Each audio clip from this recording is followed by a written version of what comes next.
ये मेरे पीछे नज़र आने वाली जो फसल है ये बाजरा है।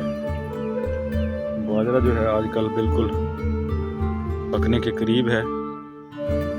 करीब जो है बाजरे की कटाई भी इसी मौसम में शुरू हो जाती है, अगले महीने शुरू हो जाएगी। क्या खूबसूरत मंजर होता है खेतों का भी। और ये पीछे नज़र आने वाला जो दरख्त है, यहाँ से जंगल शुरू होता है। ये काफ़ी बड़ा जंगल है। बचपन में तो ये जंगल हमने पैदल घूमा हुआ है। ये यहाँ जानवर गाय भैंस वगैरह लेके जा रहा है, छोटा सा बच्चा।